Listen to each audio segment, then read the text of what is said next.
Muy bien, hermanos, vamos a pasar Hoy, debido a que yo mismo llegué tarde, vamos a dar gracia para que no me pongan... Ay, perdón, se salió volando ahí. Para que no me pongan retardo ustedes a mí, yo no les voy a poner retardo, pasamos todos lista al receso, porque prácticamente voy llegando.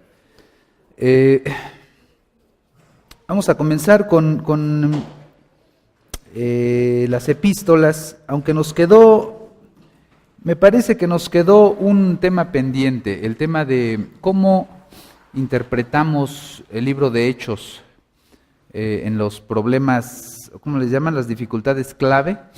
Estaba este tema de cómo debemos hoy interpretar el libro de Hechos. Una de las propuestas y las enseñanzas más populares en un país como el nuestro es que se deben practicar todas las cosas que dice el libro de Hechos. Es decir, el caso de Hechos 2, cuando está la gente orando y dice que mientras oraban vino un estruendo como de un viento recio que llenó toda la casa.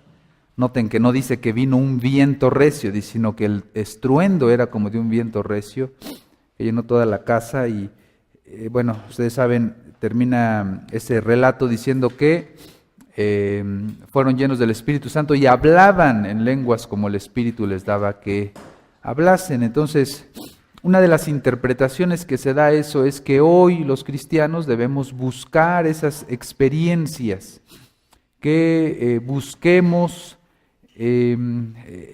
hacer reuniones de oración y pidamos que en esas reuniones de oración sucedan estos eventos sobrenaturales.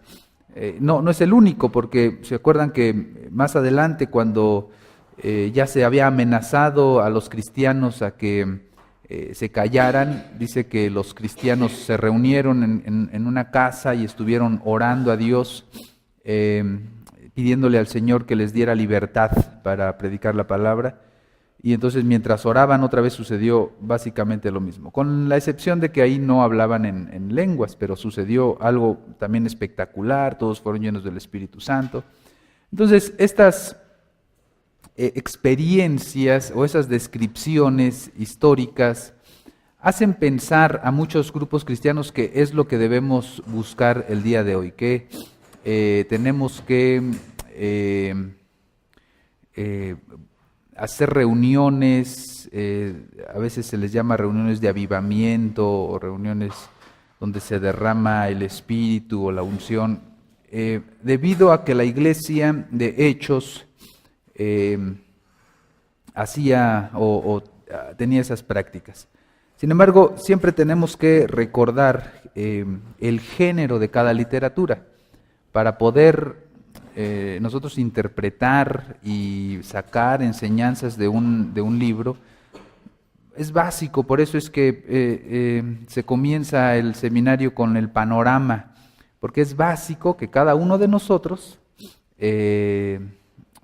recordemos de qué género es cada libro que estudiamos. En el caso de Hechos es un libro histórico y se trata de la descripción de cómo se pasó el trato de Dios con Israel al trato de Dios con los gentiles. ¿Se acuerdan que un tema clave del libro de Hechos es justamente los gentiles? Entonces hay una época ahí de traslape, son unos años que describe el libro de Hechos en cómo primero los primeros llenos del Espíritu Santo fueron los de Israel, la gente del pueblo de los judíos y luego samaritanos, y ya hemos descrito eso. Entonces es por eso que se muestra esos eventos en los cuales el Señor iba llenando de su Espíritu Santo de manera espectacular, de manera visible, de manera que todos lo podían observar, y iba llenando a diferentes grupos. Pero una vez que ahí en Hechos 20, el Señor llena a gente de una forma espectacular en Éfeso, dejamos de tener noticias de eso, de esas manifestaciones espectaculares. Ya no hay ese tipo de manifestaciones. Entonces, no es prescriptivo, como se ha dicho. No es que el libro de Hechos sea prescriptivo, que eso debemos hacer, sino que es descriptivo. Hace una descripción de lo que sucedió en esa época de traslape, de esa época en donde el Señor estaba empezando a tratar con otro pueblo. Según recuerdo, en Hechos capítulo 8, el apóstol Pablo describe la relación que el Espíritu Santo tiene con los creyentes. Bueno, más bien, sí ese es el pasaje, lo que no recuerdo es si es el que estoy pensando, pero sí es 8:9. Vean, ahí está describiendo a todos los cristianos. A todos los cristianos dice: mas vosotros no vivís según la carne, sino según el Espíritu. Si es que el Espíritu de Dios mora en vosotros. Y si alguno no tiene el Espíritu de Cristo, no es de él. Pero si Cristo está en vosotros, el cuerpo en verdad está muerto a causa del pecado, mas el Espíritu vive a causa de la justicia. El apóstol Pablo, entonces, lo que está diciendo es que todo creyente, todo cristiano, tiene en su ser, en su corazón, tiene al Espíritu Santo. Y si alguien no tiene al Espíritu Santo, entonces no es cristiano, no es de Cristo, no es de Él. Entonces, ya no es que el cristiano hoy tenga que buscar esas experiencias para que el Espíritu Santo venga a vivir en su corazón, no.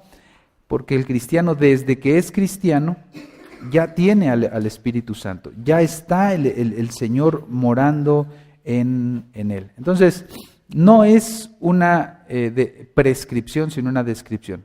Es por la misma naturaleza de los libros históricos. Ustedes saben que hay historias, si vamos a otros libros históricos en el Antiguo Testamento, hay historias que no son nunca aclaradas. Simplemente se da la historia, se da la narración, pero no se aclara. Y entonces uno se queda como con la idea de, bueno, y ¿cuál es la explicación a eso? ¿O cuál era la manera correcta de actuar? Ustedes van al libro de Jueces y empieza, por ejemplo, ahí al final, el relato final con que termina Jueces es de un levita que tenía una concubina, ¿se acuerdan? Que viajaban. Los detalles no los tengo frescos en este momento, lo que sí sé es que al final terminan violándola hasta que la matan. Este hombre la despedaza, la manda a un pedazo a cada tribu para que vengan contra estos, que me parece que era la tribu de Benjamín o la tribu de, no recuerdo, pero todas las tribus vienen contra esta tribu, y se hace ahí una matazón, y luego para que esa tribu no desaparezca, la misma gente organizan una fiesta y los de esa tribu iban a salir a robarse a las muchachas, pero no se aclara, nunca se dice que el levita estaba en pecado porque tenía una concubina. ¿Cómo que una concubina? Por supuesto que eso era una maldad. Nunca se aclara, por ejemplo, este hecho ahí de que se iban a robar a las muchachas nunca se aclara, simplemente se describe. Se asume que el lector sabe que todo eso es pecaminoso. ¿Cómo se asume? Pues porque ha leído el resto de el libro de la ley, los mandatos del Señor acerca de la pureza sexual, acerca de la pureza moral y todo esto. Entonces, no se aclara en el momento porque es un libro histórico, simplemente se describe. Lo mismo sucede con el libro de Hechos. Se describen eventos y cómo se espera que nosotros los interpretemos correctamente.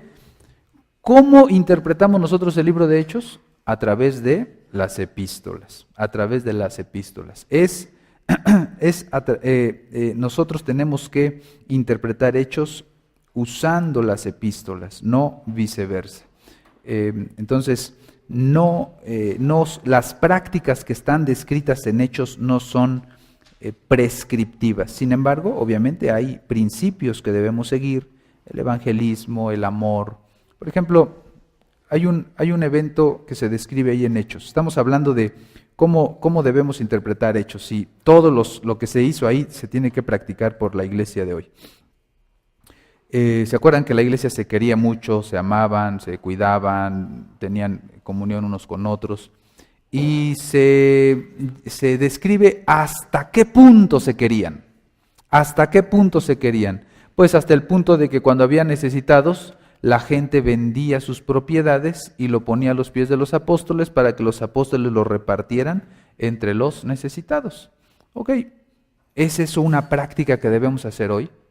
¿Es eso lo que la iglesia necesita hoy para suplir la necesidad de los cristianos necesitados?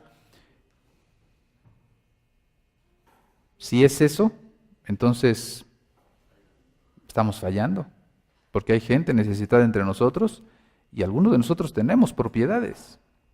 Hay gente que tiene su casa y hay gente entre los cristianos que no tiene. Entonces, obviamente que no es una prescripción. Para que la iglesia se ame, necesita vender sus propiedades y repartirlo equitativamente, tipo sistemas, los comunistas, ¿no? Todo es de todos, no.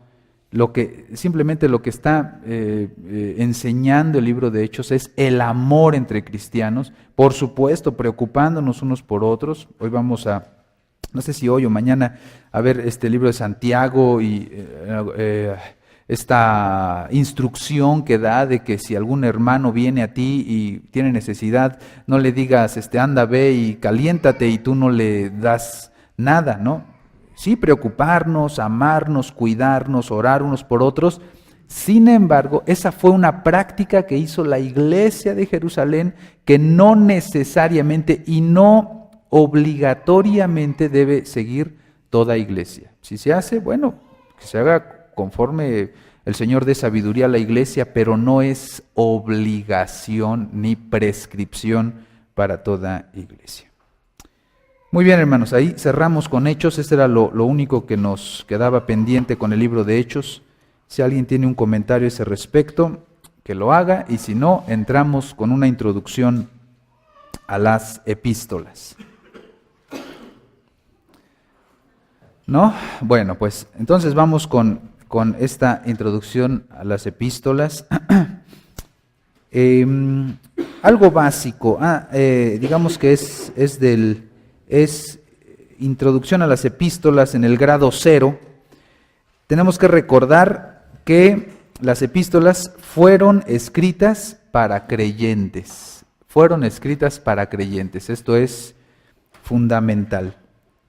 ¿Por qué es fundamental? Porque las epístolas generalmente dan la base doctrinal, pero no es una serie de pasos para llegar a ser creyentes. No es una serie de prácticas para llegar a ser cristiano, sino que ya son instrucciones. ¿Para quién? Para los cristianos, para los que ya son cristianos. A veces se confunde esto debido a que no se mantiene en mente que ya se asume que los lectores son cristianos. Estoy recordando aquí, una vez escuché a un señor que estaba evangelizando a un grupo de jóvenes ahí en la cárcel, y los evangelizó con este pasaje que dice, ahorita les voy a decir,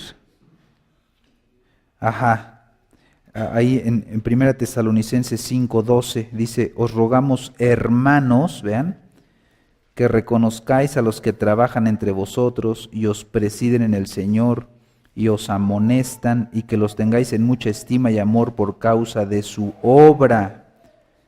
Entonces ahí les decía, muchachos, ustedes tienen que respetar a los que vienen a predicar aquí al Cerezo, para que el Señor tenga misericordia de ustedes. Estos muchachos estaban ahí jugando fútbol, no eran cristianos, pues.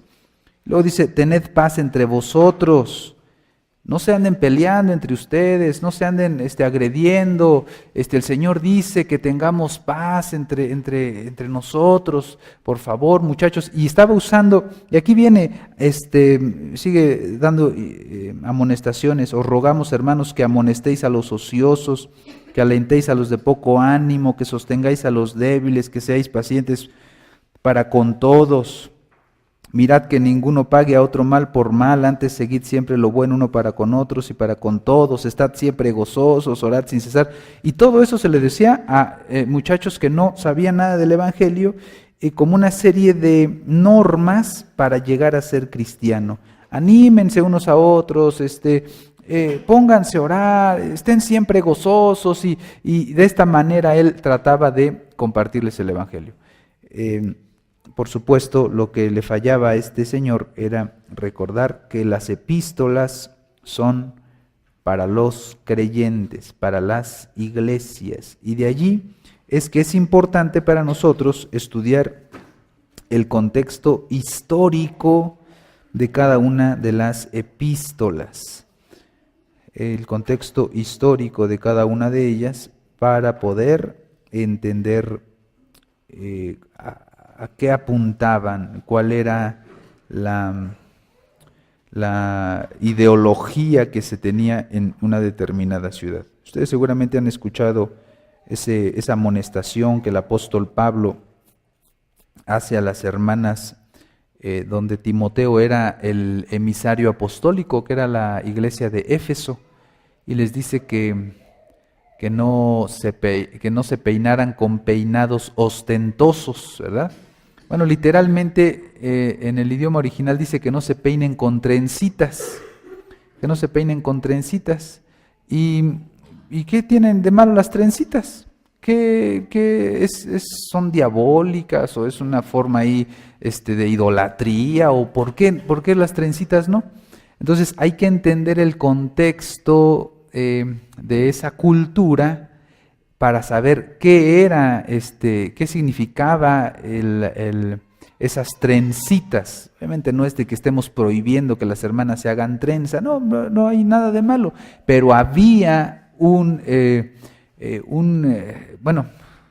les voy a decir, en esa cultura las trenzas no eran así nada más, sino que iban con hilos de oro. Entonces las hermanas les daba por ir muy atractivas, les daba por ir muy elegantes, y pues prácticamente pues aquello se convertía en un desfile de modas, ¿no? En vez de que la gente estuviera concentrada en adorar a Dios, estaban concentradas en ya va a llegar la hermanita, y ahí viene, y la pasarela ahí, en lo que llegaba a su lugar. ¿Por qué? Pues porque iba muy atractiva. Entonces les dice, no, hermanas, pues peínense y vístanse y arréglense con lo que corresponde a una mujer santa, ¿no? Y buenas obras y piedad, y ya saben.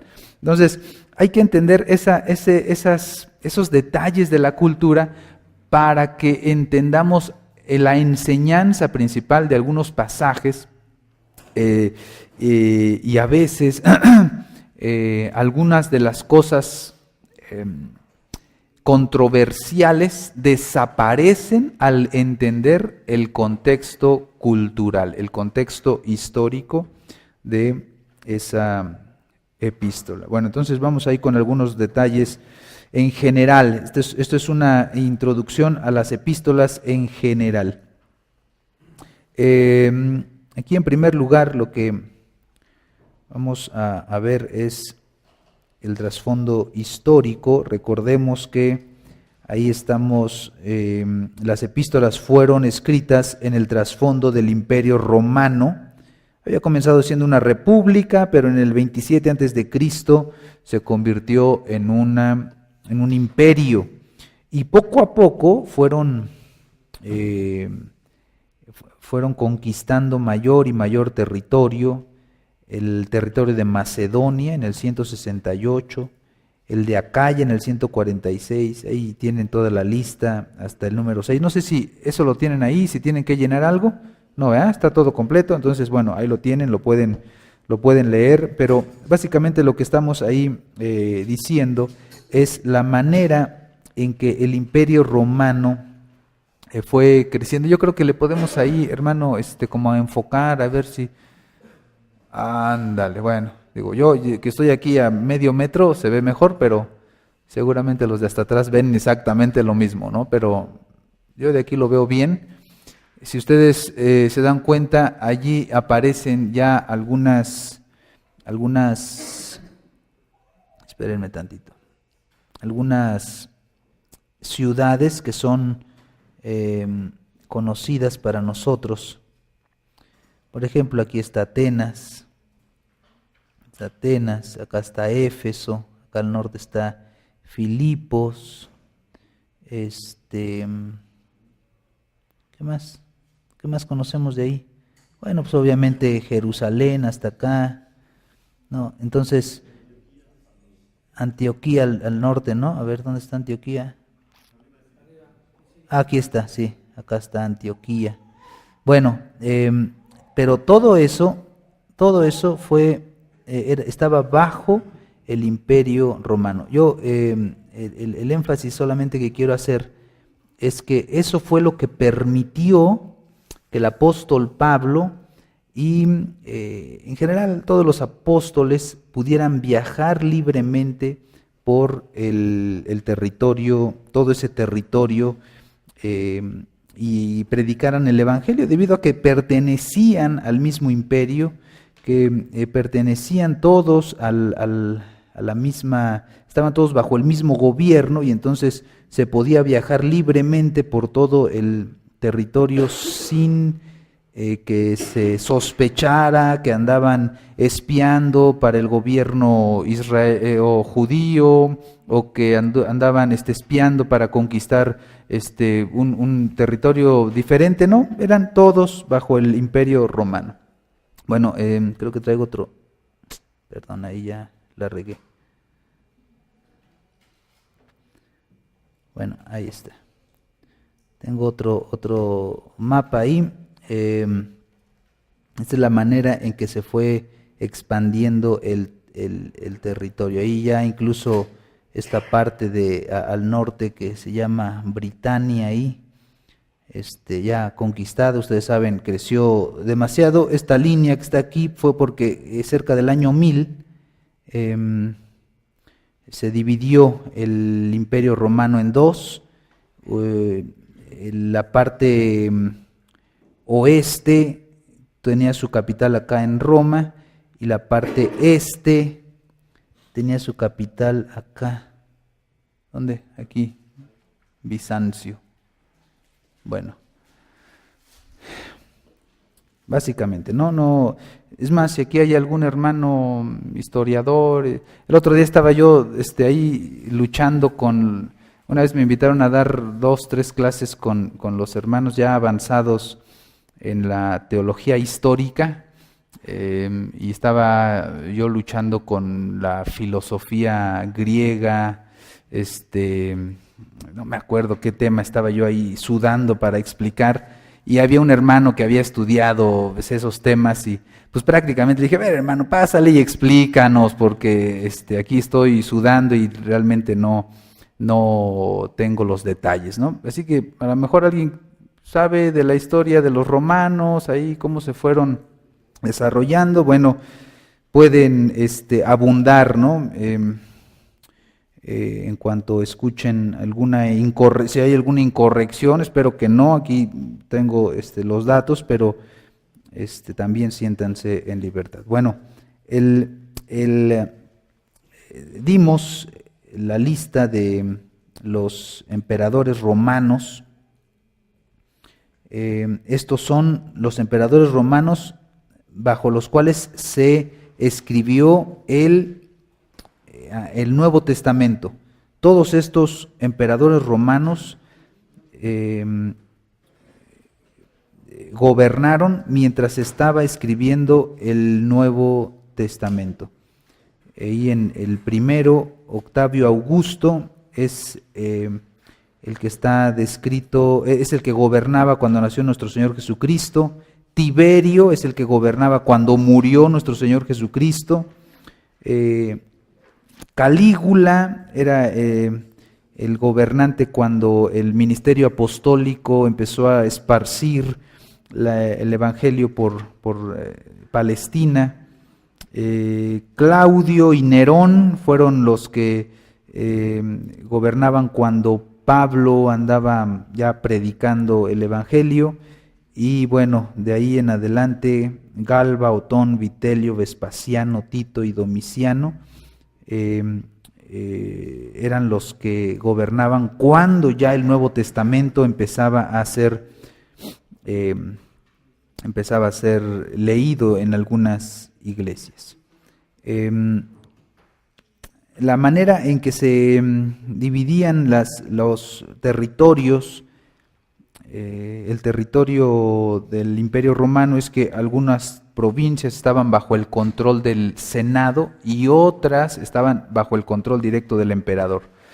Las que estaban bajo el control directo del emperador eran las provincias más latosas, más problemáticas, que frecuentemente había problemas. Entonces el emperador se sentía con toda la libertad de mandar ahí un ejército y aplacar toda aquella revuelta sin necesidad de juntar ahí al Senado y hacer todo el protocolo que estaba establecido. Bueno, ahí en el trasfondo social, en primer lugar, tenían un sistema político y legal, ya saben. Bueno, ahí creo que me brinqué. Esto es parte de lo que les acabo de decir. Sistema político, incluso si alguno es abogado sabe que de ahí el sistema legal romano, ¿no? Es donde teníamos, creo que ya se está reformando. Yo no tengo idea de las leyes, pero creo que el sistema legal que se practica o se practicaba en México es una herencia del sistema romano, porque, bueno, todavía, desarrollaron un sistema y que tuvo mucha influencia, ¿no? Tuvo mucha influencia en su manera de pensar. También tenían un sistema militar muy desarrollado, muy poderoso. Primero, los soldados eran muy leales al emperador. Le debían toda su devoción. Sin embargo, llegaron a convertirse en una fuerza tan poderosa que al avanzar el tiempo, ahora eran los soldados, era el sistema militar el que imponía a los emperadores debido a esta gran fuerza que tenían. Generalmente ya no ponían como emperador a un político, a una persona que hubiera estado dedicada ahí al servicio público, sino que ponían a un capitán, a un general, a una persona que hubiera colaborado para la expansión del territorio romano. Además era muy lucrativo. Para los jóvenes, representaba una opción muy buena para hacerse de dinero, para hacerse de tierras, para hacerse de esclavos, para ganar un nombre. Entonces un muchacho joven, incluso hasta los esclavos podían aspirar a entrar al ejército y hacerse de un nombre, ganar su libertad, ganar dinero, ganar tierras, hacerse poderosos. Era muy lucrativo, muy atractivo para los jóvenes. Se dividían básicamente en 4 grupos principales. Estaba la Marina, estaba la Guardia Pretoriana, que eran los guardaespaldas personales del emperador, eran como unos 9,000 soldados de élite, y en general el ejército, la tropa, que estaba dividida en varias secciones. Había un tipo de cargo que se le llamaba el legado, y este legado tenía bajo su cargo una legión. La legión era de 6,000 personas. Luego venía un tribuno. El tribuno tenía a su cargo una cohorte de 1,000 personas. Y luego venía el centurión, que tenía a su cargo un grupo de 100 soldados. Esto es lo que componía el ejército. Y luego venían las fuerzas auxiliares. Las fuerzas auxiliares generalmente eran conformadas por personas que no eran romanas, por nacionalidad, aspiraban a serlos y se ganaban de un nombre. Perdón. Si se ganaban un nombre, aspiraban a la ciudadanía, pero no eran romanos y eran gobernados por un prefecto. Eran muy bien pagados. Esto quiero enfatizarlo cuando encontramos personas que eran centuriones, por ejemplo, ¿no? En el libro de Hechos, personas que tenían algo que ver con el ejército. Estamos hablando de gente poderosa, de gente que tenía dinero, que tenía influencias, que tenía mucha posibilidad económica. Bueno, y también ahí en el trasfondo social vamos a ver la estructura de la sociedad romana. Básicamente esto no es una, ni por mucho es una lección de historia, simplemente es un vistazo general de la estructura de la sociedad romana, pero tenían una estructura piramidal.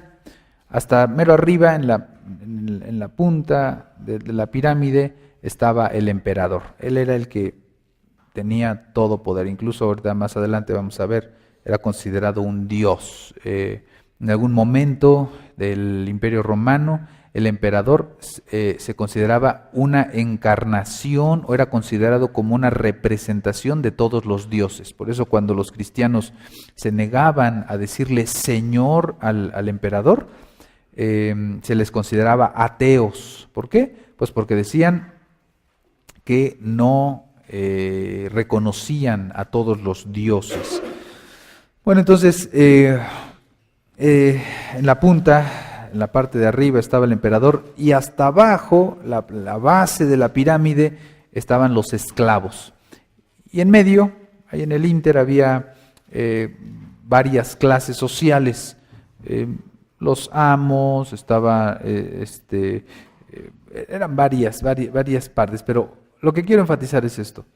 Debido a esa estructura piramidal, se decía o se enseñaba que una persona de una clase baja no podía relacionarse con gente de estatus mayores, a menos que fuera ayudado por alguien de un estatus inmediatamente superior.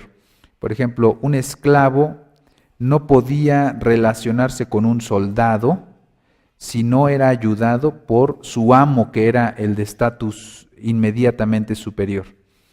Y eso terminó influyendo en la iglesia. Eso ya para el siglo... Déjenme ver en qué siglo. En el siglo III, por el siglo III, el siglo IV, ya se había infiltrado dentro de la iglesia. La iglesia había copiado la estructura de la sociedad para organizar a la iglesia. ¿Y cómo fue eso? Pues fue porque la gente empezó a considerar a los pastores. Ya saben que Hay 3 palabras para pastor o para un líder espiritual dentro de la iglesia en la Biblia, que es presbítero, pastor y anciano. Es exactamente la misma persona. Sin embargo, la iglesia del siglo III comenzó a dar rangos a los servidores del pueblo de Dios. Entonces empezó a decir, a ver, tú eres un simple pastor y aquel es un presbítero, o aquel es o tú eres un anciano, luego están los pastores, luego están los presbíteros. Entonces se empezó a dar rangos debido, otra vez, a que había en la sociedad ese tipo de clasificaciones. Más todavía, la teología se fue degenerando todavía de una forma más fea, porque dijeron, bueno, si la estructura de la tierra está organizada en pirámide, entonces por supuesto que también la estructura espiritual debe estar en pirámide. Y hasta arriba, ¿quién está? Pues hasta arriba está Dios, Dios Padre, Dios Hijo, Dios Espíritu Santo. Y yo siendo un cualquiera hasta acá, pues necesito de la ayuda de alguien para poder llegar a Dios. Necesito de alguien que esté entre Dios, entre el Señor Jesucristo y yo. Porque yo cómo me voy a acercar directamente al Señor Jesucristo siendo tan bajo y tan pecador como soy. Y entonces de ahí se empezó a enseñar de otra persona que nos podía llevar al Señor Jesucristo. Que entre el Señor Jesucristo y nosotros había un abismo y una persona que era parte intercesora con el Señor Jesucristo. ¿Quién era? Se empezó a hablar de María como la madre de nuestro Señor Jesucristo, decían. Entonces ella es humana y como es la mamá de Jesucristo puede interceder por nosotros, y se empezó a degenerar, ¿no?, la teología, otra vez influido por la estructura humana, por la manera en que la sociedad se organizaba, no solamente en el liderazgo de la iglesia, sino también en la teología, y terminó pues hasta lo que vemos el día de hoy, ¿no? Un señor que supuestamente tenía que ser el servidor, el predicador, el que sirviera al pueblo de Dios, termina siendo idolatrado, termina siendo alabado, termina siendo todos los medios con él como si fuera Dios, como si fuera Dios. Y esto es una derivación otra vez de aquella desviación tan fea que surgió a partir de copiar la estructura de la sociedad romana a la iglesia. Por eso es que los historiadores no se ponen de acuerdo si Constantino hizo bien o hizo mal a la iglesia. Fue en la época de Constantino cuando la iglesia dejó de ser perseguida, y además se empezaron ¿cómo se dice?, expropiar templos de otras religiones para el uso de la adoración a Dios, y esas grandes construcciones, basílicas y de otros pueblos paganos fueron adoptados por el cristianismo.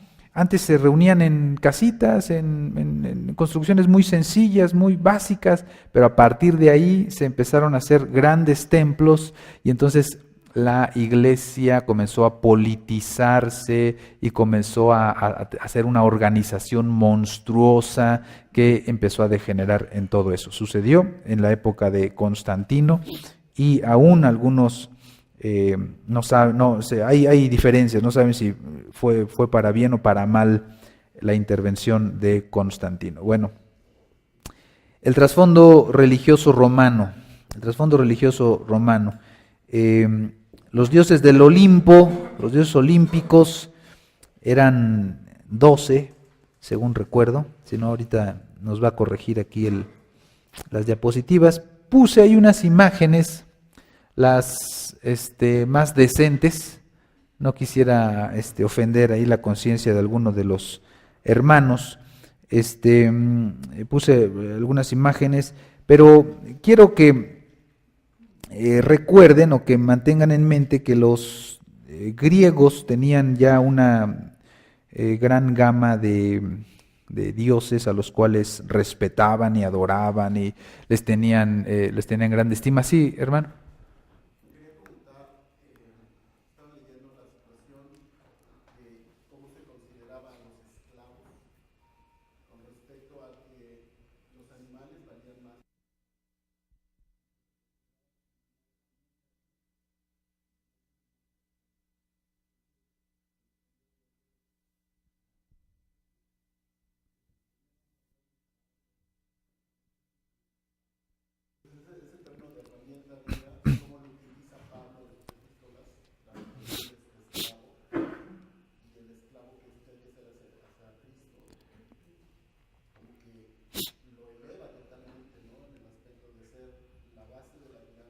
Ujú.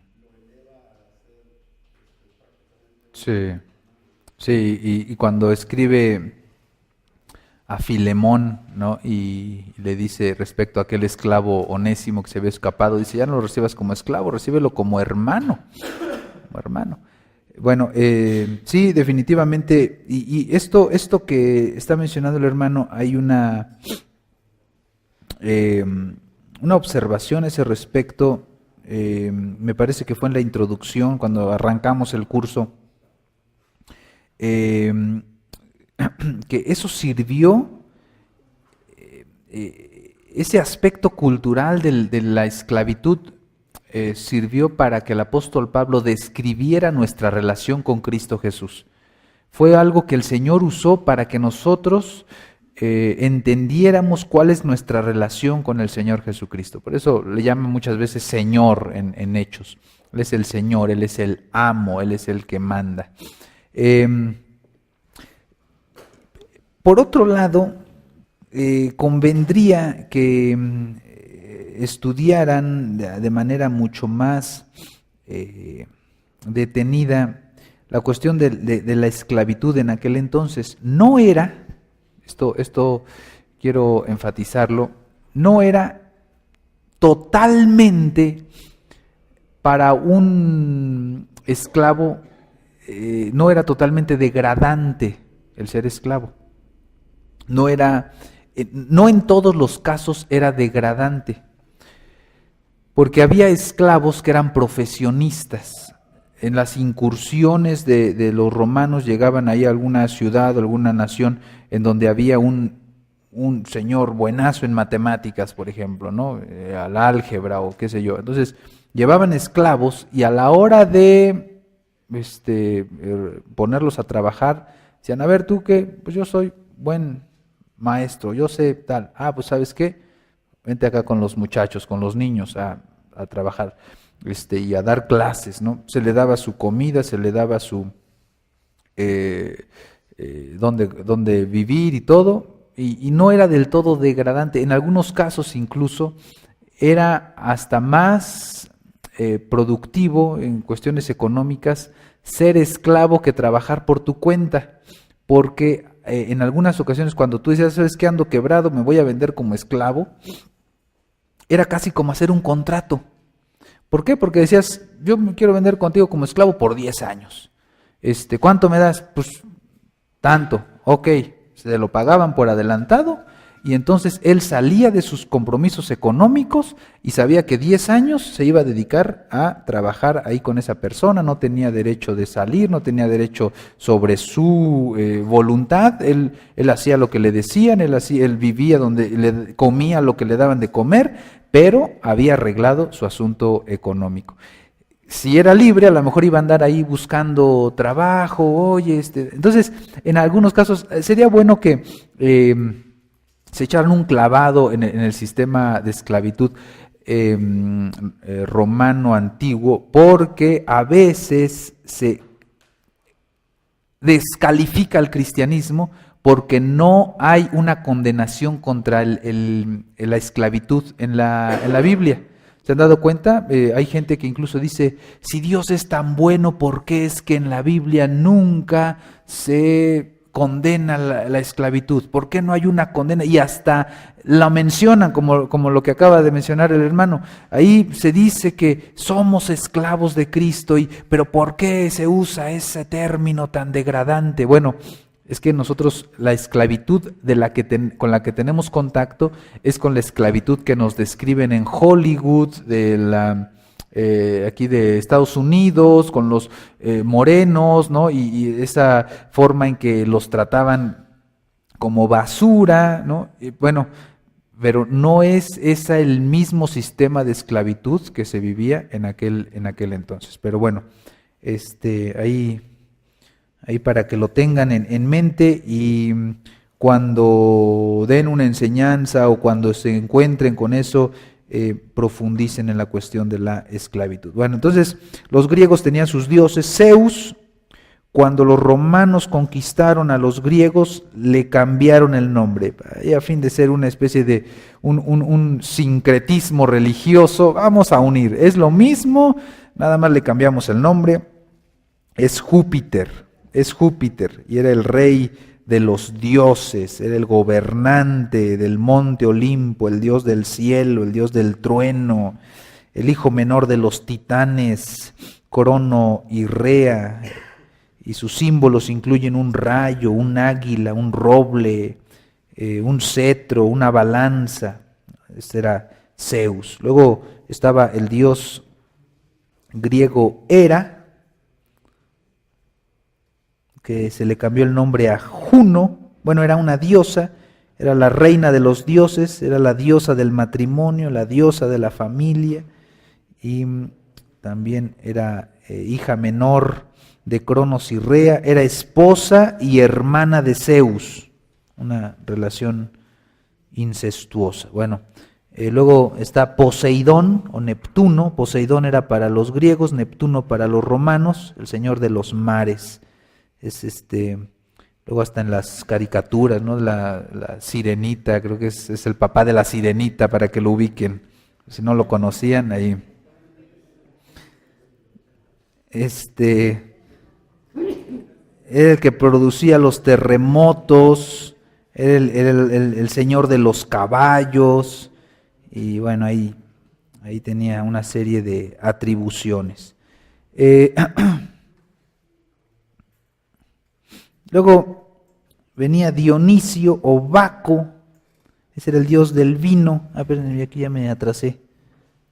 Dionisio o Baco era el dios del vino, las celebraciones, era el dios del éxtasis, era el dios que producía esos trances o esas situaciones ahí donde se perdía el control por el vino. Por eso es que el apóstol Efesios dice, no os embriaguéis con vino, en lo cual hay disolución, antes bien sed llenos del Espíritu Santo.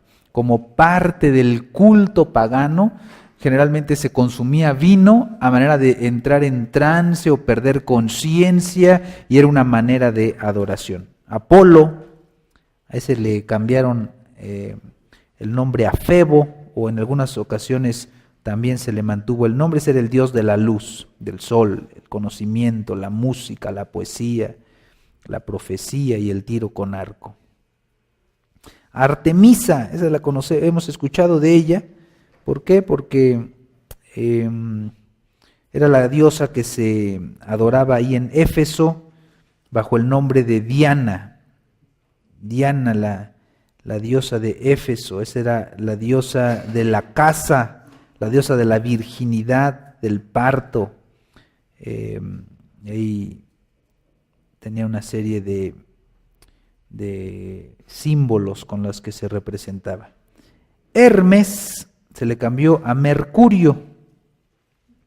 Hermes se le cambió a Mercurio. De ahí de Hermes hay una palabra que aún hoy se utiliza en la teología cristiana, que es la palabra hermenéutica. De ahí viene. Y alguien dice, caray, pero ¿por qué se usó un nombre de aquellos? Bueno, simplemente fue una manera de explicar la labor del estudiante de la Biblia. Hermes era el mensajero de los dioses. Entonces, cuando nosotros decimos que hacemos hermenéutica, estamos haciendo la labor del mensajero de Dios. Bueno, obviamente ya no tiene el sentido de que estamos honrando a Hermes, una cosa así, ¿no? Para nada. Sin embargo, de ahí es de donde viene esta palabra. Era el mensajero de los dioses, era el dios del comercio, era el dios de los ladrones también.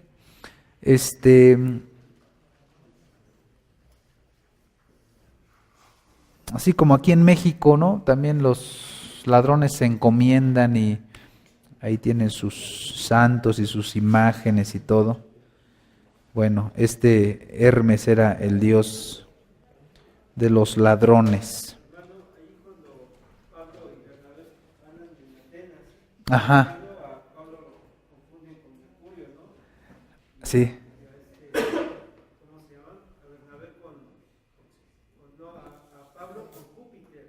No, creo que Pablo es con Hermes, porque dice que era porque llevaba la palabra, era el que llevaba la palabra.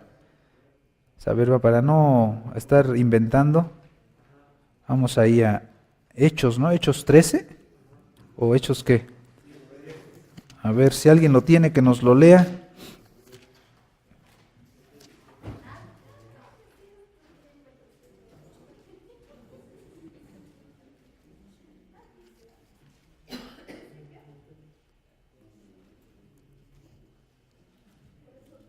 No, yo creo que lo dejamos para otro día porque no lo veo.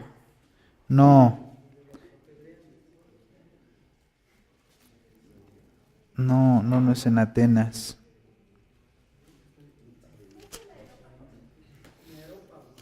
No, es en el 14, dice, y a Bernabé, 14:12, y a Bernabé llamaban Júpiter, están en Listra, a Bernabé llamaban Júpiter y a Pablo Mercurio, porque este era el que llevaba la palabra.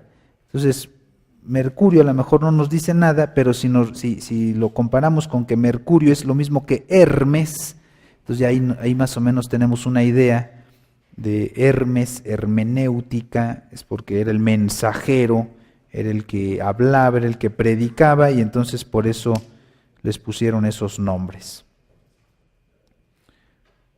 Bueno, ok. Luego, Atenea le pusieron Minerva, era la virgen diosa de la sabiduría, la artesanía, la defensa. Ares le pusieron Marte, el dios de la guerra, la violencia, el derramamiento de sangre. Venus, bueno, Afrodita para los griegos, Venus para los romanos, la diosa del amor, la belleza, el deseo. Se simbolizaba con una paloma, con un pájaro, con un cisne. Era hija de Zeus. Luego, Hefesto, de los griegos, fue cambiada Vulcano, era el maestro herrero, artesano de los dioses, dios del fuego y la forja. ¿Quién más tengo ahí? Deméter para los griegos, Ceres para los romanos, la diosa de la fertilidad, la agricultura, la naturaleza, etc. Bueno, entonces, todos esos dioses eran los principales de la cultura griega, que después fueron adoptados por la cultura romana.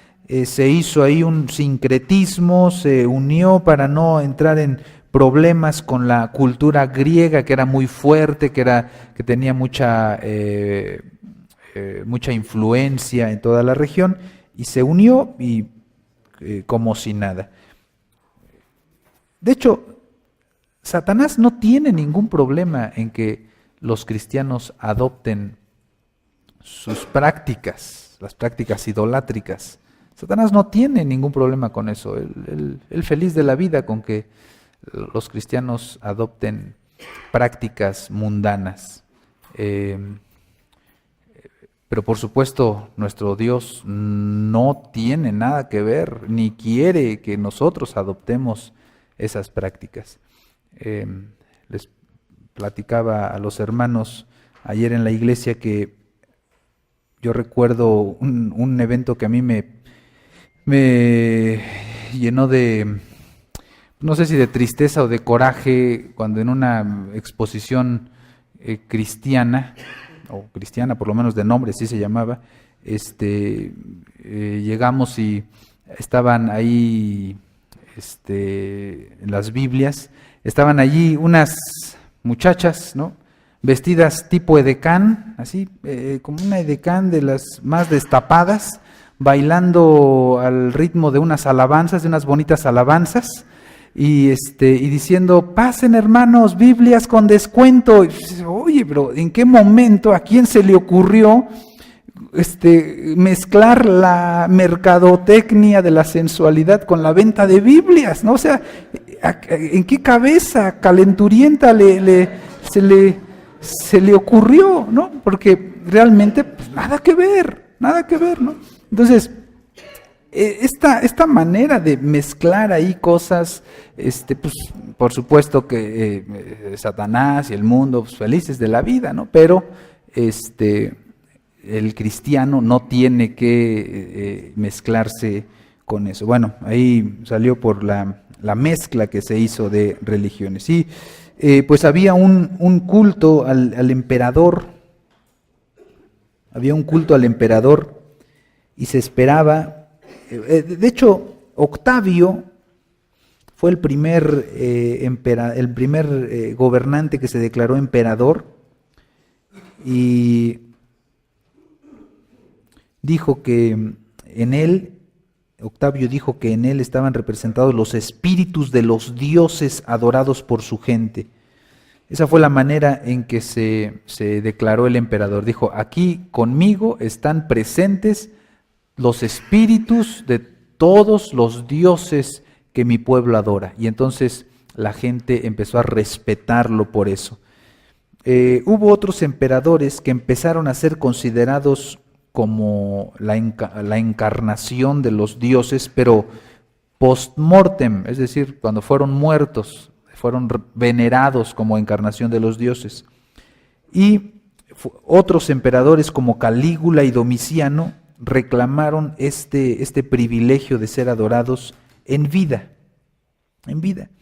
Se esperaba que todos los que vivían en el imperio practicaran ese culto a los emperadores.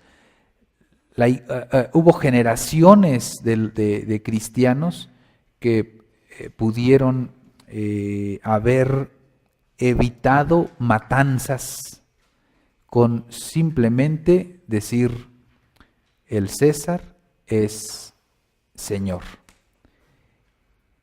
Con que hubieran dicho eso, hubieran evitado persecución, matanzas, derramamiento de sangre, hubieran evitado ver a sus hijos ser desmembrados, a su esposa ser abierta. Es decir, se pudo haber evitado matanzas, pero la gente sabía lo que eso implicaba. Los cristianos sabían lo que eso implicaba. Decir el César es Señor era equivalente a decir el César es la encarnación de todos esos dioses y por lo tanto merece reverencia. Y ellos dijeron: no vamos a confesar eso, y en vez de eso decían: Jesús es Señor, Jesús es Señor. Y la iglesia sufrió mucho justo porque los emperadores esperaban que todos sus súbditos practicaran el culto al emperador. Los judíos fueron los únicos que quedaron exentos de adorar al emperador. ¿Por qué? Porque se dieron cuenta que la raíz monoteísta que ellos tenían era muy fuerte, estaba muy arraigada, y después de haber intentado varias ocasiones de hacerlos doblegarse y se dieron cuenta que no iban a poder, los dejaron exentos. Está bien, ustedes judíos no. Por eso los cristianos fueron tolerados al inicio, porque los cristianos simplemente eran considerados como una secta de los judíos. Entonces dijeron, bueno, son judíos, ahí déjenlos, ¿no? Esos son los que están exentos. Pero cuando se empezaron a dar cuenta que no solamente eran judíos, sino que gente de otras naciones eran cristianos y no comulgaban con los judíos, entonces fue cuando dijeron, no, si no son judíos, entonces tienen que practicar el culto al emperador, y empezó la persecución. Bueno, nada más enfatizar ahí que cuando los cristianos se negaron a adorar al emperador, fueron acusados de ateos. Aquí tal vez cabría mencionar que los primeros cristianos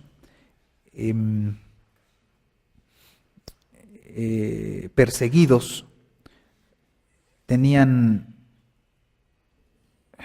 3 acusaciones, a ver si me acuerdo de las 3. La primera, ya la acabo de mencionar, eran ateos. La siguiente es que eran inmorales, que se practicaban orgías dentro de sus congregaciones. ¿Por qué? Porque se hablaba de una fiesta del amor, y la fiesta del amor se hacía a puerta cerrada. La iglesia antigua tenía 2 tipos de reuniones, de acuerdo a como consta en los escritos antiguos y las descripciones de las reuniones. Tenían 2 tipos de reuniones: las reuniones abiertas, que eran reuniones en donde todos asistían e invitaban a sus amigos a escuchar la palabra, como las que celebramos nosotros, y las reuniones cerradas, que eran las fiestas del amor.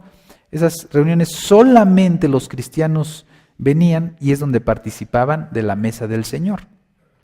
Entonces, estas reuniones se empezaron a calificar como orgías, y había gente que estaba contra ese tipo de reuniones. Y la otra cosa de lo que se les acusaba, ya dije que eran ateos, que eran inmorales, y que eran, sí me había acordado, pero, que eran caníbales. Sí, bueno, porque hablaban de comer el cuerpo y beber la sangre del Señor. E incluso, bueno, eso fue un poco después de ser gente ignorante y etcétera. Bueno, pero esas eran las acusaciones que había contra la iglesia primitiva. Bueno, número 3, estamos con un panorama de la cultura, del trasfondo religioso romano. Ahí en ese contexto romano también había lo que se llamaban las religiones de misterio.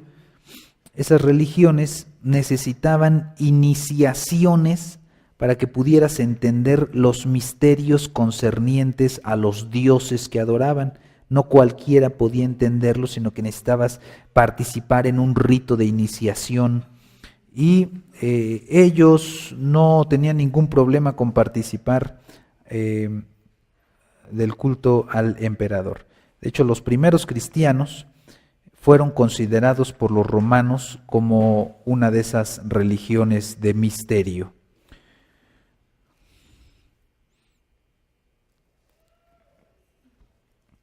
Y número 4, dualismo. No me pregunte a qué se refiere el escritor, porque no sé, el escritor del manual, porque no sé. Busqué ahí algo que me pudiera decir qué quería el hermano decir con dualismo, y no encontré nada de dualismo, así que dualismo, yo me imagino que, si puedo dar una opinión, me imagino que se refiere a ese pensamiento respecto a que el espíritu es bueno y el cuerpo es malo. De hecho, esa es una de las raíces del gnosticismo del siglo II, donde se consideraba que todo lo que tenía que ver con el cuerpo era malo. Si era carnal, era malo. Si era físico, era malo. Y el espíritu era bueno. Entonces, se decía, ¿cómo fue que Dios, el Dios eterno, creó el cielo y la tierra y el ser humano y todo lo que existe? Si Dios, siendo espíritu, es bueno, ¿cómo pudo crear este mundo físico que es malo?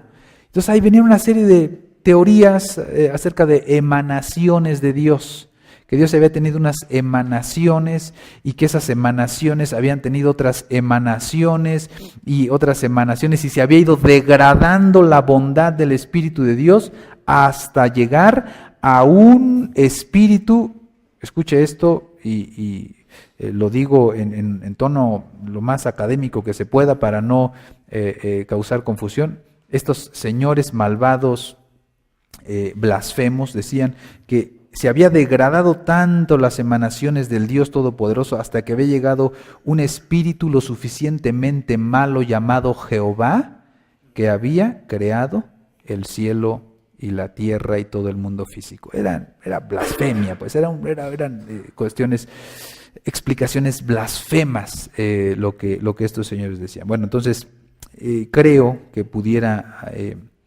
referirse a eso.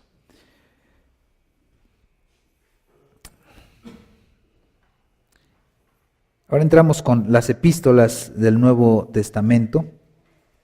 Hay algunas epístolas que están descritas ahí en el Antiguo Testamento, como en el libro de Hechos. A ver si alguien nos quiere leer Hechos, capítulo 15, versículos 23 al 29.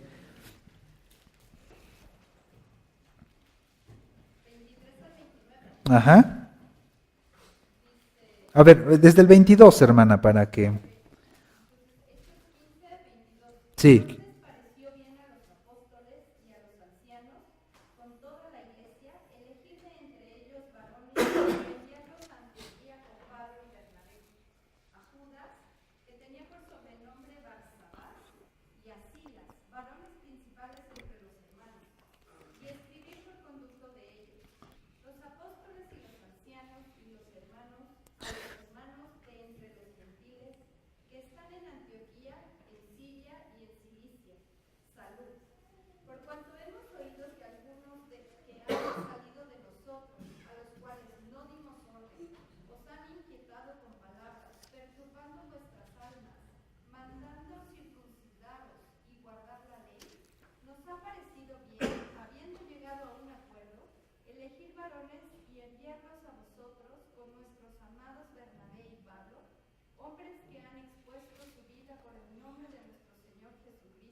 Ok, gracias. Este es un ejemplo de una epístola, de una correspondencia mandada a varias iglesias. Como ustedes vieron, habla en general, no va dirigida a una iglesia en particular, y tiene la estructura básica de una epístola que podemos nosotros observar también en otras epístolas. Ahí al inicio vienen quiénes son los que la escriben, versículo 23, los apóstoles, los ancianos, los hermanos, y luego ¿a quién? A los hermanos entre los gentiles que están en Antioquía, en Siria, en Cilicia, y luego una bendición, digamos, salud, ¿no?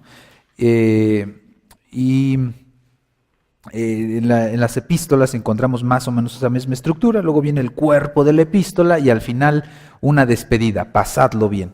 Es una manera. De hecho, también encontramos ejemplos de epístolas así breves, cortas, en el libro de Apocalipsis, cuando el Señor Jesucristo le dice al apóstol Juan que escriba a las iglesias en Asia, ¿verdad? En Asia, a las 7 iglesias en Asia. Entonces, Dios, una vez que se estableció la iglesia, o mientras se estaba estableciendo la iglesia, Dios también escogió una manera de transmitir su verdad. ¿Y cómo era esa manera? Era a través de las epístolas, no por relatos, como lo había hecho o como lo hicieron los evangelistas, sino ahora esta nueva manera es a través de epístolas. ¿Qué son las epístolas? ¿Cuál es el carácter que tienen las epístolas? El carácter que tienen las epístolas. Déjeme decirle algunas características de las epístolas. En primer lugar, establecían la presencia de un autor ausente. Es decir, el autor escribía como diciendo, yo estoy ahí entre ustedes. Esta epístola representa mi presencia entre ustedes. Es como mi voz que está siendo dicha ahí entre ustedes. Un ejemplo de esto lo tenemos no sé si tengan eso ahí en su apunte, pero en 1 Corintios, si tienen una lista de pasajes, es el primer pasaje, 1 Corintios capítulo 5, cuando en la iglesia de Corinto se estaba oyendo de una inmoralidad, esa inmoralidad fea de que un hijo le había quitado la esposa a su papá, es decir, a su madrastra, y se había casado con ella, y la gente estaba ahí muy contenta, diciendo, no, miren, qué grande amor, qué ágape tan bonito tenemos aquí, que papá e hijo se quitan la esposa y todos estamos en la misma iglesia, qué amor, qué bonito, qué comunión. Y el apóstol dice, comunión ni que nada, expulsen a ese señor, sáquenlo, ese es pecado, échenlo para afuera, ¿no? Pero entonces el apóstol les dice, ciertamente, versículo 3 de 1 Corintios 5, yo como ausente en cuerpo, pero presente en espíritu. Ahí está. ¿Cómo estaba presente? Bueno, a través de su epístola les está dando instrucción. Dice, ya como presente he juzgado al que tal cosa ha hecho. Y ahí les da la instrucción, en el nombre de nuestro Señor Jesucristo, reunidos vosotros y mi espíritu, con el poder de nuestro Señor Jesucristo, el tal sea entregado a Satanás para destrucción de la carne, a fin de que el espíritu sea salvo en el día del Señor Jesús. Entonces, la epístola representaba al autor ausente. Ahí hay una lista de pasajes que dicen básicamente lo mismo. Yo no estoy, pero mi epístola es la autoridad como si yo mismo estuviera enseñando entre ustedes. Ese es el sentido del carácter de la epístola. Número 2, era escrito con autoridad, autoritativamente. Déjeme decirlo de otra manera. Ignorar lo que Pablo estaba diciendo era ignorar la palabra de Dios. Con esa autoridad. Ignorar lo que Pablo estaba diciendo era ignorar lo que Dios le estaba indicando a las epístolas. Por eso es que el apóstol usa palabras autoritativas y en algunos casos hasta de una reprensión, ¿qué podríamos decir? Sin límites con los hermanos. Vean, Romanos 1:1, Pablo, siervo de Jesucristo, llamado a ser apóstol, apartado para el evangelio de Dios. ¿Con qué autoridad escribe él? Pues como un apóstol. Yo fui llamado por el Señor y por eso escribo. Y entonces él usaba a veces un lenguaje que difícilmente podríamos usar hoy en día. No digo que no lo usemos, probablemente en algunas ocasiones me he sentido tentado a usarlo y a veces creo que hasta lo he usado. Por ejemplo, cuando Pablo le dice a los Gálatas, Gálatas insensatos, Gálatas tontos, ¿no piensan? O sea, es una reprensión fuerte. Ahora, otra vez, si algún pastor, algún predicador, algún maestro empieza a usar esos términos, bueno, yo creo que generalmente no lo toleraríamos mucho, al menos en mi caso, ¿no? No, hermano, pues Pues sí, pero ¿sabes qué? Bájale, toma menos café para que no estés tan exaltado cuando estés predicando, porque tu lenguaje ya está siendo exagerado. Pero Pablo, con la autoridad de un apóstol, la autoridad apostólica, él tiene la facultad de decirle a la gente: no están razonando, están siendo unos tontos, no pueden ver que, y ahí se acuerdan que ellos estaban queriendo asegurar su salvación a través de las obras de la ley, y por eso los llama de esa manera. Entonces, escribe con autoridad. Además, otra característica ahí de las epístolas es que tienen una forma un tanto flexible. En el inicio menciona el autor, la audiencia, saludos, acción de gracias, luego viene el cuerpo y la conclusión.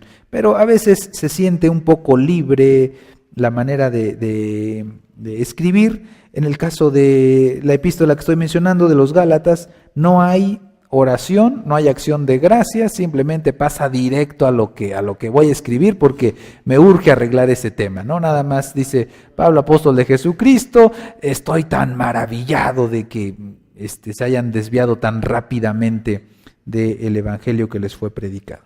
En algunos casos, esa es una cuarta característica, en algunos casos fue escrito a través de un amanuense.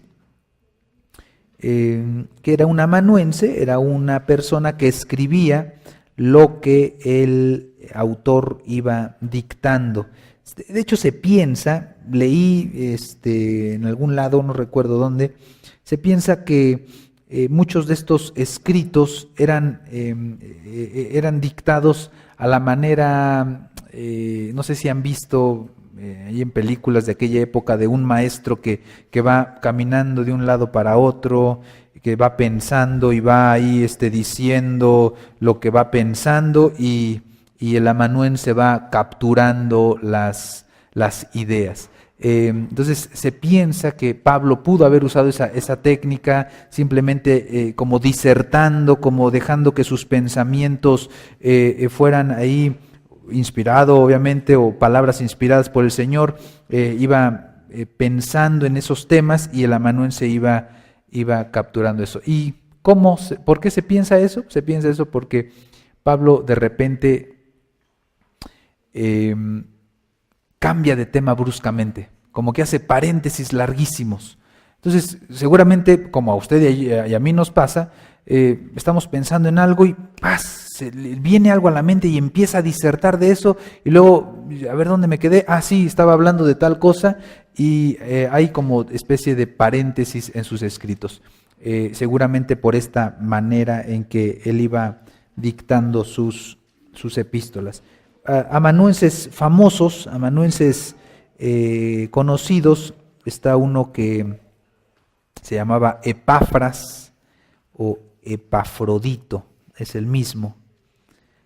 Pues ninguno de los nombres realmente es mejor que el otro, los dos se escuchan bastante mal, pero alguien le quiso hacer un favor llamándole Epafrodito.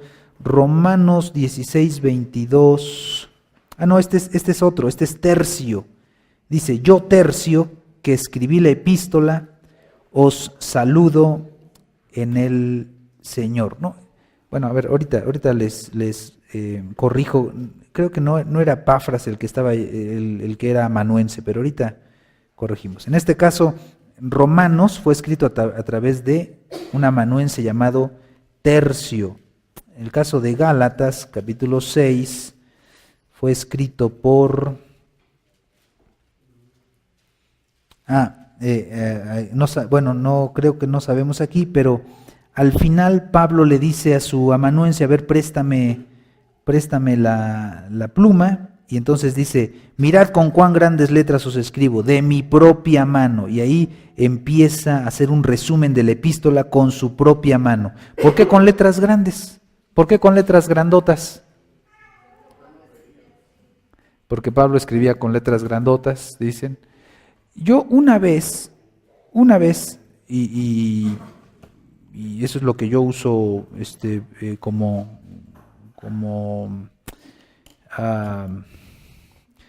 como argumento para mí mismo, una vez vi a un hermano ya anciano, unos 90 años, yo creo, 90 y tantos años, que le invitaron a predicar a la iglesia donde yo asistía, y el hermano llevaba sus apuntes, no tenía iPad donde se le hacen grandes las letras, llevaba sus apuntes así, pero las llevaba con unas tremendas letrotas, pero letrotas grandes, y llevaba un fajo así grande y casi cada 2 minutos cambiaba porque llevaba letrones y no usaba lentes, y todo el mundo decía, mira el hermano, 90 años y no usa lentes, wow, pero pues yo vi sus notas porque fue a comer a la casa y pues por ahí las puso y fue que vi las tremendas letrotas, ¿no?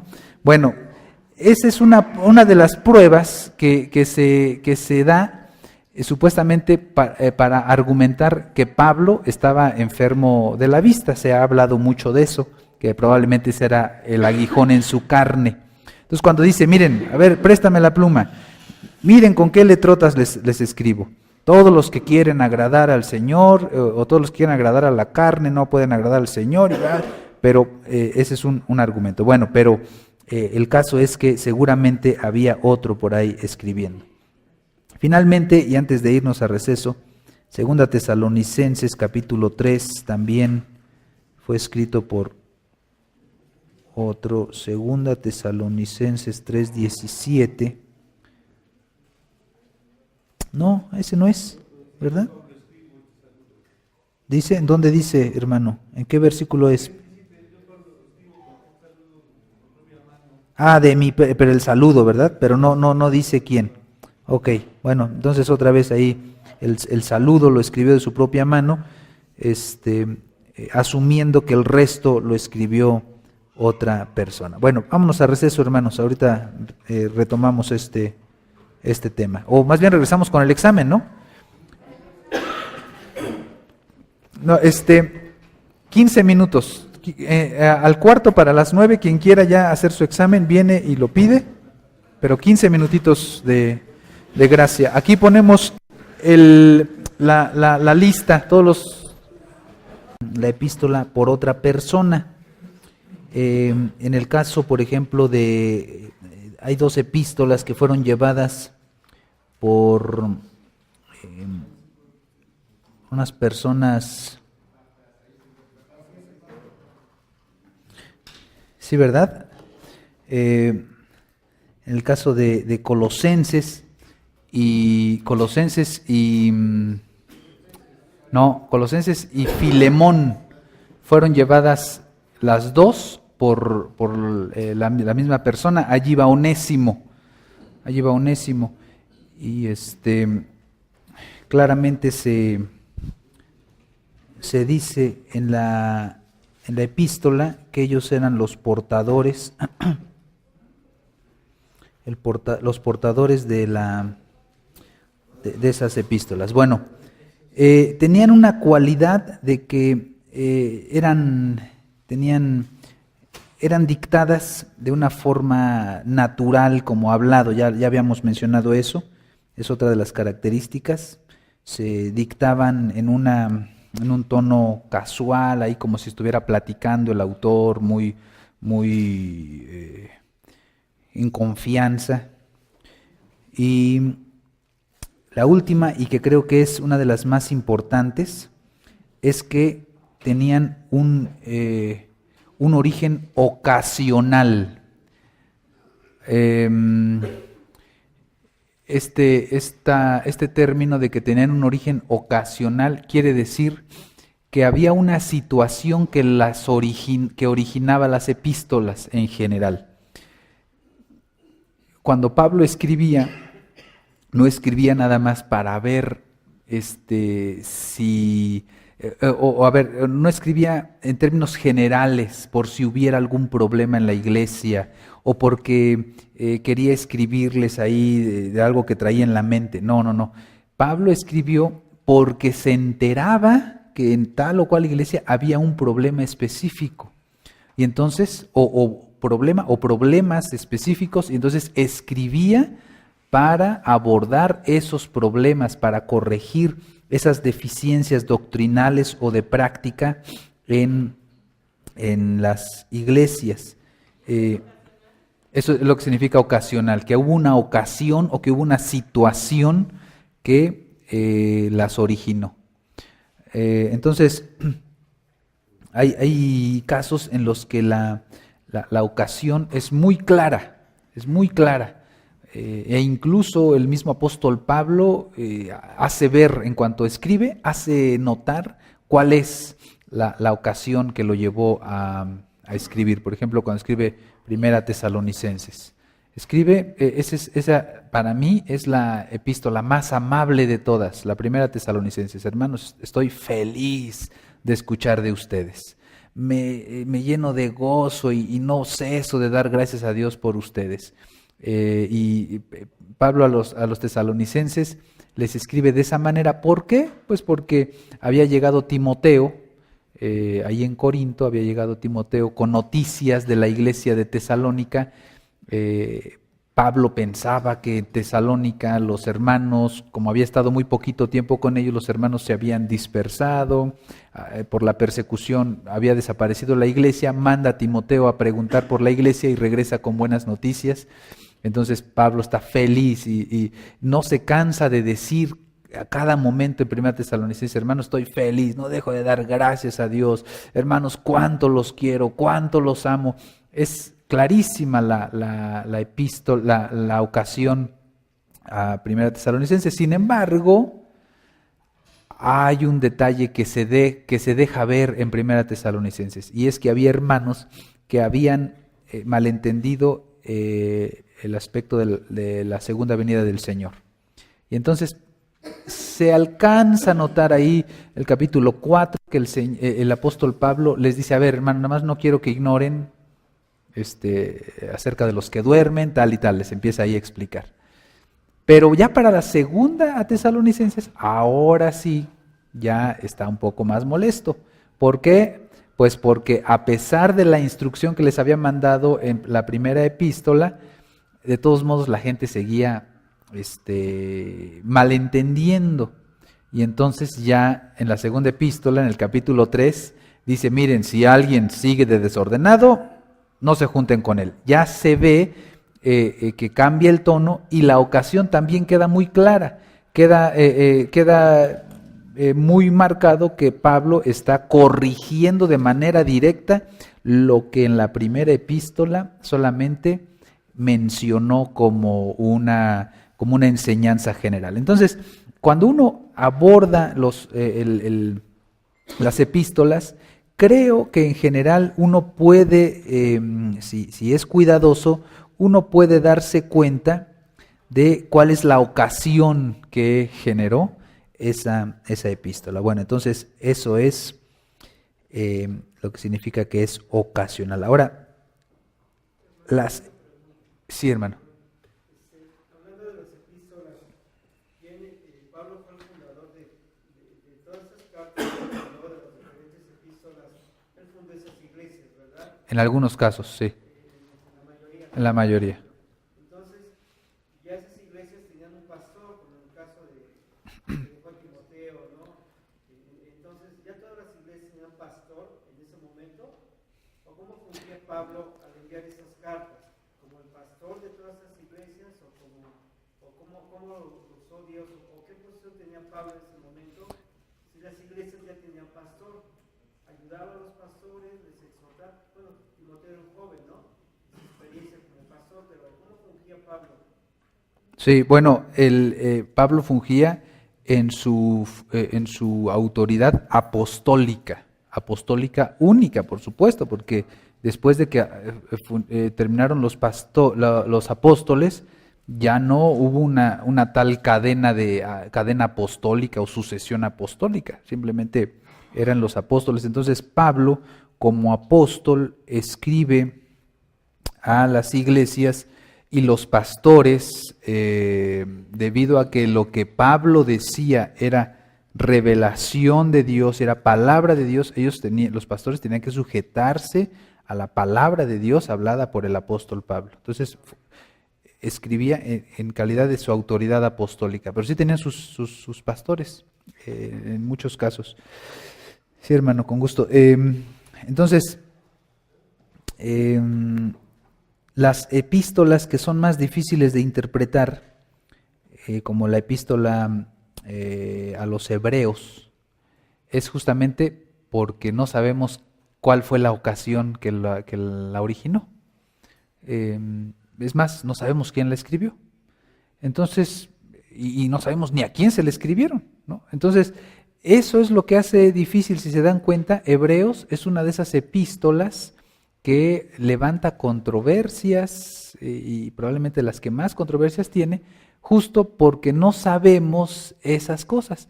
En el caso de otras epístolas, como los Romanos, también muy profunda, muy cargada doctrinalmente, las cosas se aclaran al considerar quién lo escribió, a quién lo escribió, por qué lo escribió, etcétera, ¿no?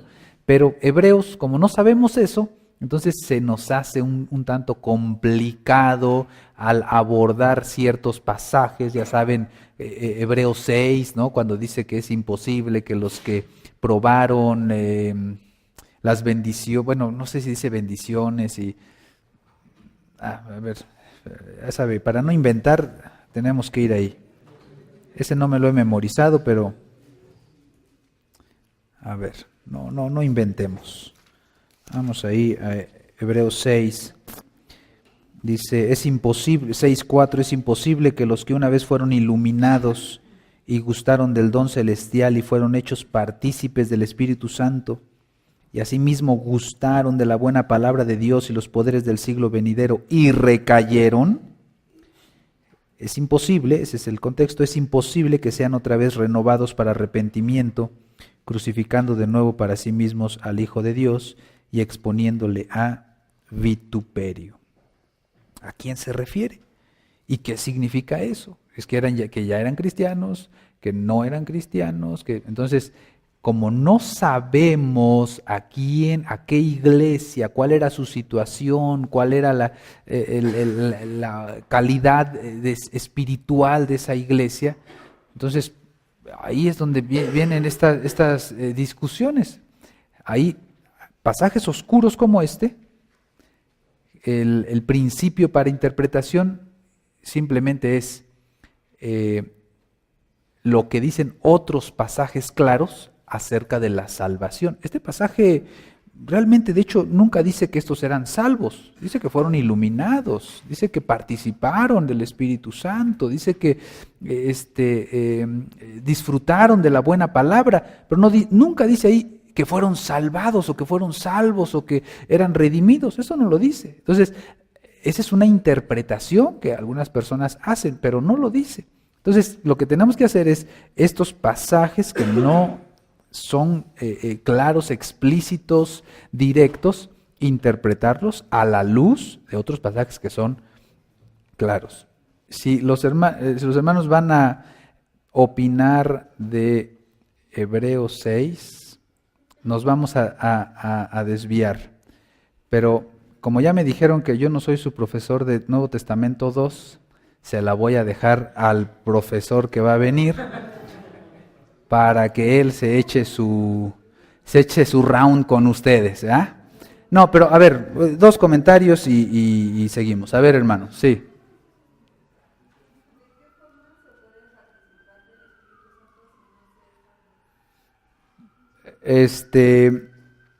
Se puede participar del Espíritu Santo al observar su obra, al contemplar lo que Él hace en la vida de otros. Tú ves lo que el Espíritu Santo está haciendo en la vida de otros y de alguna manera estás, ahí literalmente dice,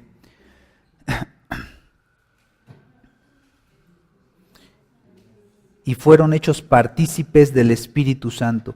Eres partícipe cuando estás observando cómo el Espíritu Santo está obrando, e incluso en tu propia vida al ser redarguido. El Espíritu Santo llama y de manera general, hay un llamado general y hay un llamado específico. Hay un llamado general y hay un llamado efectivo.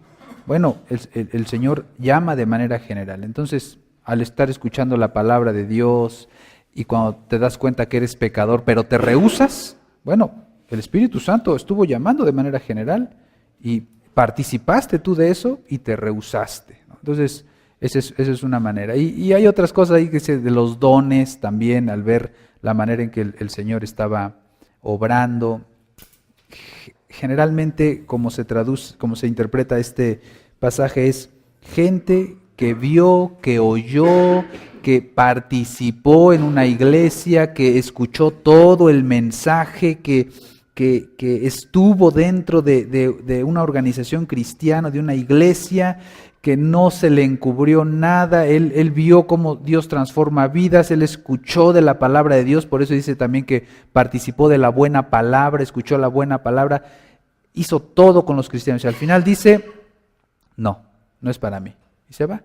Entonces dice, es imposible que vuelva a comenzar de cero, es imposible que vuelva a comenzar de cero porque ya se le predicó todo. ¿Qué más se le va a predicar? ¿Qué otra cosa se le puede predicar para que se arrepienta? Ya se le predicó todo. Entonces, ya no hay posibilidad, o ya no hay un mensaje que le pueda transformar, porque él ya participó de todo. Y ahí podemos hablar incluso ahí de pastores y de maestros y todo que estaban dentro, estaban hasta dentro y al final se van.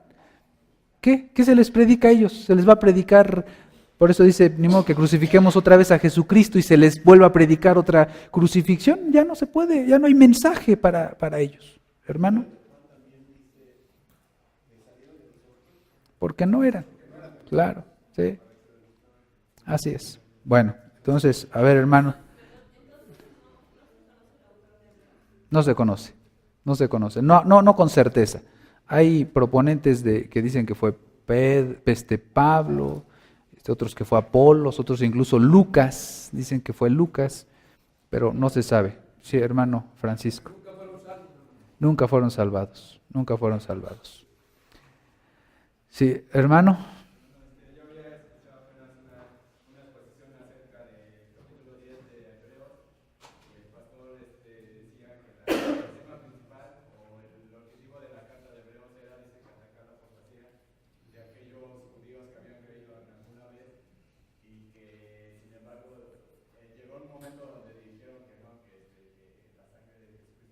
Uh-huh.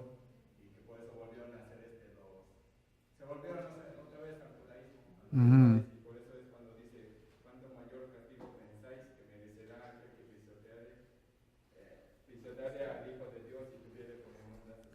Uh-huh.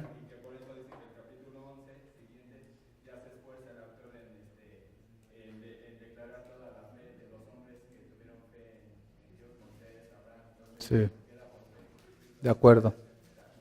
De acuerdo. Suena bien, hermano. Sí, tiene lógica. Tiene lógica. Bueno, entonces sigamos.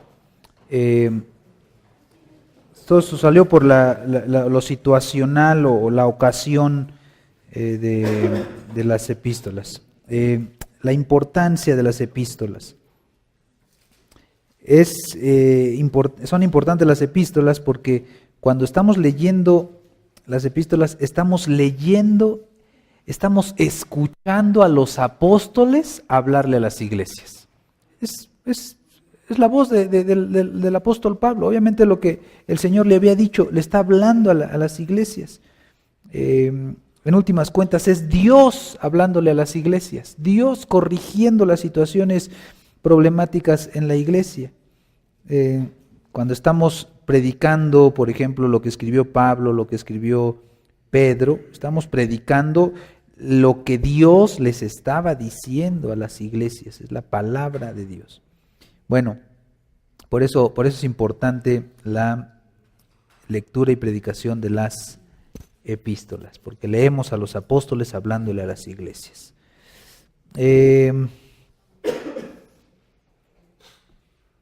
Vamos ahí con las dos colecciones principales de las epístolas en el Nuevo Testamento. Las dos colecciones principales de las epístolas en el Nuevo Testamento.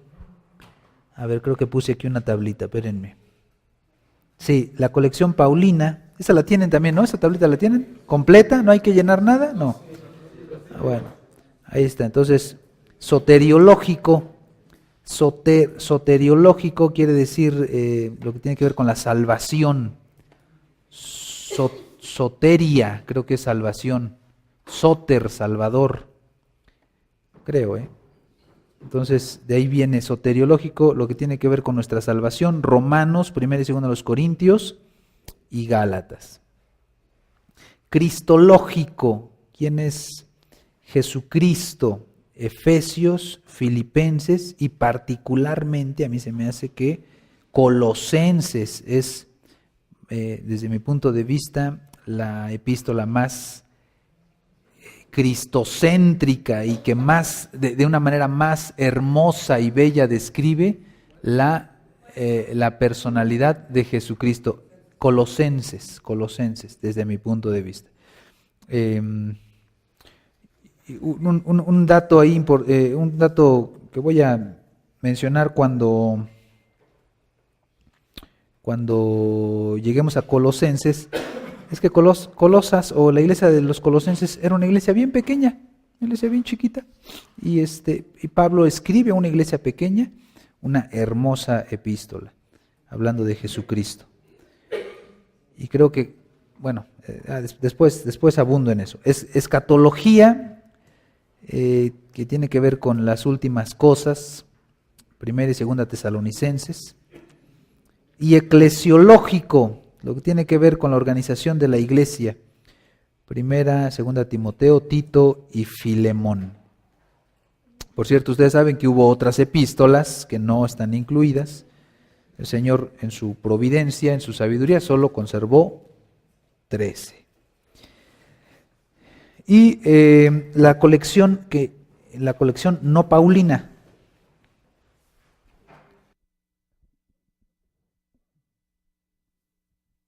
La colección no paulina enfatizan la necesidad de perseverar en medio de la persecución, Hebreos, Santiago y Primera de Pedro, y a pesar de los falsos maestros, perseverar a pesar de los falsos maestros, Segunda de Pedro,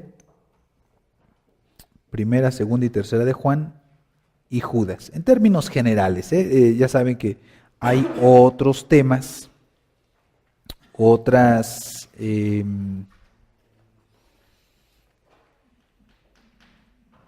cosas que se abordan dentro de las epístolas, pero en términos generales esa es su temática. Sí, pero esa no es una epístola, esa la consideramos un libro profético, el único libro meramente profético en el Nuevo Testamento. Contiene epístolas pequeñas a las iglesias de Asia, pero en sí misma no es una epístola. ¿Sí, hermano?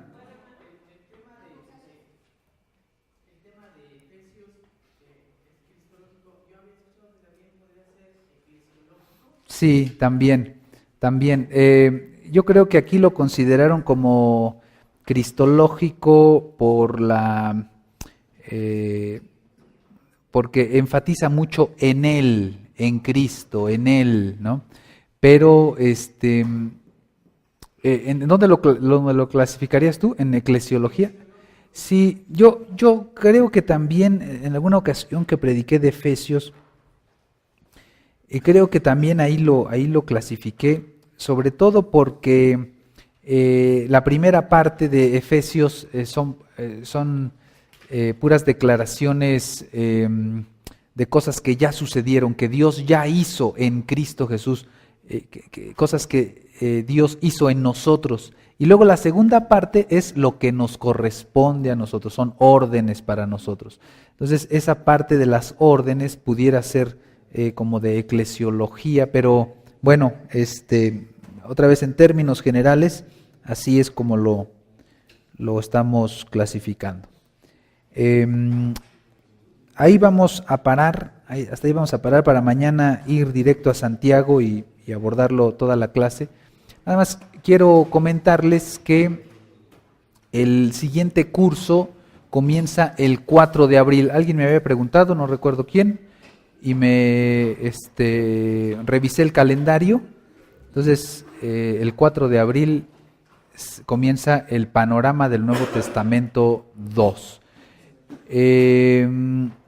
Y otra cosa que les quería decir es que ya creo que nada más tenemos esta semana y la que sigue, y luego tenemos ese receso de una semana para que se emparejen con sus lecturas, y casi creo que si no han empezado a leer el libro de 12 hombres comunes y corrientes, ya van atrasados, hermanos. Si no han leído el Panorama de Benwer, mucho más atrasados. Es mejor que lo vayan ahí disfrutando y no que lo sufran, ¿no? Que lo disfruten, que lo absorban, que lo mediten, y no que lo sufran ahí, que se echen el especial de sábado por la noche, y sábado y domingo ahí estudiando. No van a aprender nada.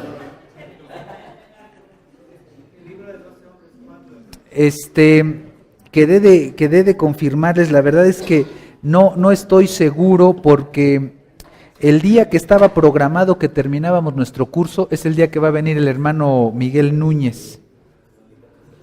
Entonces, tentativamente, a ver, déjenme darles aquí una fecha tentativa. Tentativamente, la fecha límite para entregar sería el lunes 21 de marzo, pero es festivo, ¿no? Es festivo, aquí nos va a pasar como dicen que pasa en el sistema educativo mexicano: cuando va el profesor no va el alumno, cuando va el alumno va el profesor, y cuando van los dos es festivo. Entonces, pues el 22, martes 22, tentativamente. Si no me dan permiso de extenderlo, pues va a tener que ser el día, bueno, pero santo es nada más de jueves, viernes y ya, ¿no? ¿Mande? Para entregar todo. Ese día, ya después de ese día ya no recibo nada. Que un trabajo atrasado, que examen, que no sé qué. Ese día es el último día para entregar todo, sí. El 22, tentativamente, otra vez. Si no me dan permiso de extender el curso, entonces el día que venga el hermano Núñez, que es el 15, aquí nos vemos y me lo entregan. Creo que el 15 va a ser nada más para exalumnos y avanzados. Es un curso que dan a veces. Y el miércoles, entonces sería el miércoles 16 que vengan, de marzo. Estamos hablando de marzo, sí.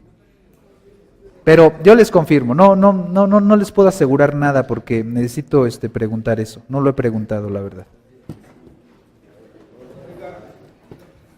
Sí, hermano.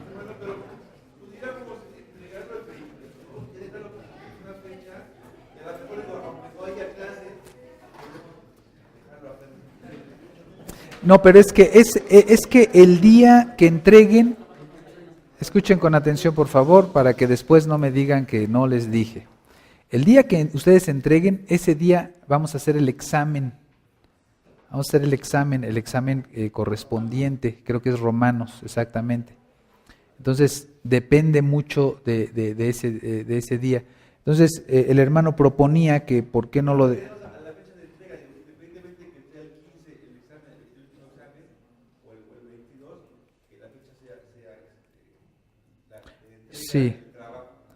Sí. Lo que pasa es que a mí no me convendría venir nada más a recoger trabajos, ¿no? Entonces, ¿ah, sí?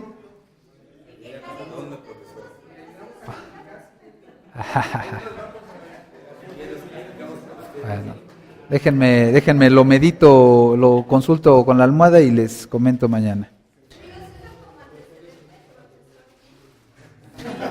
Ah, bueno. Sí, es que el profesor Phil es muy buena onda, es muy light, hermano.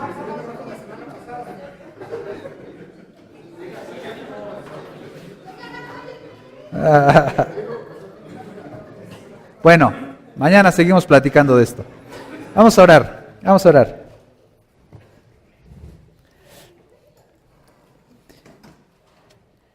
Señor, te agradecemos que nos permitas disfrutar de este tiempo. Tu palabra dice que el hombre natural no puede ni quiere sujetarse a tu ley. Y el apóstol Pablo, hablando de las maravillas de la regeneración, dice que él se deleita, en su hombre interior se deleita en la ley del Señor. Y te agradecemos tanto, Señor, que nos des ese privilegio de poder deleitarnos en tu palabra.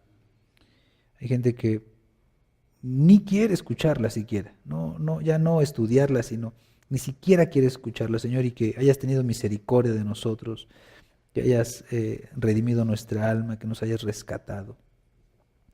Es un motivo de agradecimiento. Te pido, Padre, que nos sigas dando la capacidad, que nos llenes de